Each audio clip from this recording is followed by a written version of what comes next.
अपनी संस्कृति के विषय में जागृत हों। हनुमान जी का पूजन क्यों होना चाहिए, किस लिए होना चाहिए, हनुमान जी कैसे मैनेजमेंट गुरु हैं। मैनेजमेंट का सबसे बड़ा गुरु इस दुनिया में हनुमान जी महाराज। एवरीथिंग, एक एक चीज, किसी चीज को प्लान कैसे करना है, गोल क्लियर है कि नहीं, वहां जाने के बाद कहां बड़ा बनना है, कहां छोटा बनना है, सूरसा के सामने छोटा बनना है, हाँ, और कहां सीता जी के पास छोटा बनकर के कथा कहना है, बड़ा कहां बनना है, विकट रूप धरी लंक। जब अहंकार जलाने की बात आई तो विराट रूप धारण कर लिया। लंका अहंकार का प्रतीक है, लंका शंका का प्रतीक है, लंका भ्रम का प्रतीक है, लंका अज्ञान का प्रतीक है। अपने अज्ञान, अपने शंका, अपने भ्रम, अपने दुर्गुणों को जब जलाना हो तो विकट रूप धरी लंक जरावा, तब तुम विकट हो जाना, विराट हो जाना। पर तुम कहां विकट होते हो? अपने अहंकारों को बचाने के लिए विकट होते हो। अहंकारों को बचाने के लिए हत्याएं हो जाती हैं, अहंकारों को बचाने के लिए परिवार टूट जाते हैं, अहंकारों को बचाने के लिए तुम्हारे प्रेम टूट जाते हैं।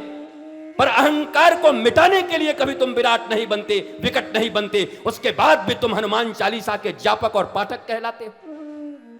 हनुमान चालीसा के जापक वो हो सकते हैं जिन्होंने सदगुरु के मुखाम्भोज से कभी हनुमत चरित्र को ठीक से सुना होगा। ये 7 दिन नहीं, 700 दिन भी कम है हनुमान चालीसा के ऊपर प्रवचन करने के लिए। 7 दिन तो बहुत कम है, भूमिका बनते बनते लग जाएगी। 7 दिन में भूमिका भी नहीं बनेगी, क्योंकि सुनने वाला कौन है? झुकती है दुनिया, झुकाने वाला चाहिए, तो सुनती है दुनिया, सुनाने वाला चाहिए। ये सुनने वाले कौन लोग बैठे हैं? आपके मन की स्थिति क्या है, आपकी भूमिका क्या है, आपका स्तर क्या है? मन के स्तर को आप पढ़ो, जानो किस स्तर पे हो। ज्ञान के स्तर पे हो, कर्म के स्तर पर हो, भक्ति के स्तर पर हो, किस स्तर पे? कई बैठे हैं कर्म ही पूजा है, कर्म छोड़ के हम कुछ नहीं मानते। अरे कर्म तो रावण और दुर्योधन भी कर रहे थे तुमसे ज्यादा, कुत्ते की मौत मारे गए पूरे खानदान के सहित। तुम क्या रावण से ज्यादा कर्मठ बनोगे? कंस से ज्यादा कर्मठ बनोगे? दिन रात जग करके कर्म ही कर्म करता रहता है, कर्म ही पूजा। गुरुजी अपना तो ऐसा है कि अपनों तो कर्म को ही सब पूजा मानते हैं, कर्म ही पूजा है। कौन से शास्त्र में लिखा है? किसने पढ़ाया है तुम्हें? कितने शास्त्रों को देखा है तुमने? डाइजेस्ट पढ़ने से फुर्सत है? गूगल पे और कुछ सर्च करने से तुम्हें फुर्सत है? और गूगल की भी ऑथेंटिसिटी कितनी है बताओ? कितना ऑथेंटिक है गूगल? गूगल पर किसी ने अपने विचार अपलोड किए हैं, इट मे बी पॉसिबल वो डिप्रेशन में रहा हुआ आदमी होगा, उसने अपने विचार अपलोड कर दिए और तुम उसी को मानक मान गए, तो तुम्हारा क्या होगा? गूगल गुरु नहीं हो सकता। गूगल इंफॉर्मेशन दे सकता है, पर नॉलेज तो कोई भारतीय सनातन परंपरा संस्कृति का एक ऋषि और संत ही दे सकता है। इंफॉर्मेशन और नॉलेज में बहुत अंतर है। जानकारी अलग है, ज्ञान अलग है। मैं गूगल का प्रयोग मैं खुद ही करता हूं, दिन रात करता हूं। मुझे तो बहुत लोगों की जरूरत नहीं पड़ती। देखो हमारे लैपटॉप हैं, उसमें गूगल निकाला हमने, पटक टक टक टक टक। हम लोग कबीर का वो दोहा कहाँ है, बस उतना ही। कबीर के उस दोहे का अर्थ क्या है मैं कभी नहीं पढ़ूंगा, वो पता नहीं किसने क्या लिखा है। तू कहता कागद की लेखी, मैं कहता अखियन की देखी। तू कहता कागद की लेखी। इस देश में ध्रुव, प्रहलाद, मदालसा के बेटे मीरा, जनक, ये आत्मा का अनुसंधान करने के लिए घूम रहे थे, जिनके सामने भगवान भी दर्शन देने को मजबूर होते थे। बड़े बड़े ऋषि उन बालकों के सामने आकर खड़े रहते थे। 7 साल में देवी भगवती पार्वती ने ऐसी तपस्या की कि सप्तऋषि उनकी तपस्या तोड़ने आ गए, फिर भी अपने गुरु के वचनों पर विश्वास रख करके और भोलेनाथ की प्राप्ति के लिए उन्होंने उस तपस्या को नहीं छोड़ा। ये वो देश है। और इधर बात करो तो झांसी की रानी, इधर बात करो कल्पना चावला, ये तुम्हारा देश है। पर मेजॉरिटी शरीरों के पीछे है, देह के पीछे है। देह और गेह नहीं, न हनुमान जी देह के पीछे हैं, न हनुमान जी गेह के पीछे हैं।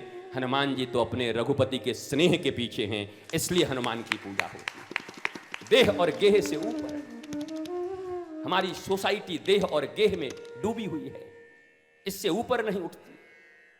16 संस्कार हमारे सब गायब हो गए। एक संस्कार नहीं सनातन संस्कृति का, हिंदू संस्कृति का, पुंसवन संस्कार। मैं इस व्यासपीठ से बात कर दूं तो तुम देखने लगोगे इधर उधर। भारतीय सनातन संस्कृति में ही पुंसवन संस्कार है।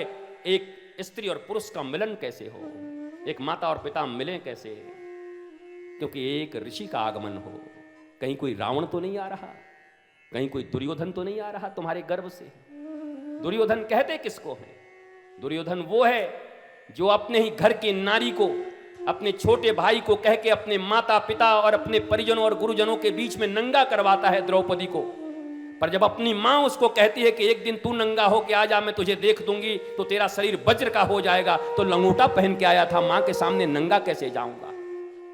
ये दुर्योधन की वृत्ति है। स्त्री को तो नंगा कर रहा है पर स्वयं नंगा नहीं जा रहा है। हम भी वैसे ही हैं। अपने फटे हुए कुर्ते हमें नहीं दिखाई देते, किसी का इतना फटा हो तो उंगली लगा के चर्र से करके पूरा उसका इज्जत फाड़ दें, उसकी प्रतिष्ठा मिटा दें। क्या दुर्योधन मर गया या दुर्योधन जिंदा है? वो फिल्म बनाया था किसी ने, टाइगर जिंदा है। कोई टाइगर फाइगर जिंदा नहीं है। रावण जिंदा है, दुर्योधन जिंदा है, पूतना जिंदा है, ताड़का जिंदा है, ये सब जिंदा है। टाइगर जिंदा है। टाइगर जिंदा है इसका मतलब तुम जानवर हो। तुमको भगवान ने इंसान बनाया है। दुर्लभो मानुषो देही, दुर्लभो टाइगरो देही तो नहीं लिखा है। टाइगर जिंदा है। अरे आदमी बन के आया है, टाइगर कह रहा। अवनति है। टाइगर से मनुष्य बनने आए हो। कभी टाइगर से रितेश्वर बन जाओ तो एक बात समझ में आती है, पर अब टाइगर बनो ये बात समझ में नहीं आती। मनुष्यता की ओर बढ़ो, देवत्व की ओर बढ़ो, ऊपर की ओर उठो। ये तुम्हारी जर्नी है, ये तुम्हारी यात्रा है। और मेरे प्रिय बैठे हुए माता पिता, धृतराष्ट्र और गांधारी लोग, आंखें खोलो और सब सुनने के बाद इसे 2 घंटे का एक कथा सुन के मत जाओ, बल्कि जब वापस जाओगे तो एक बार आत्मनिरीक्षण करो कि वास्तव में अपने बच्चों को कैसे संस्कार देना है, क्या पढ़ाना है, क्या कहना है। सब तो पढ़ा ही रहे हो, मजबूरी है, पर साथ में एक ऐसे ऋषि, एक संत के द्वार पर भी उनको भेजना शुरू करो जहां से वो भारतीय सनातन संस्कृति की गरिमा गवेषणा को सीख कर आएं।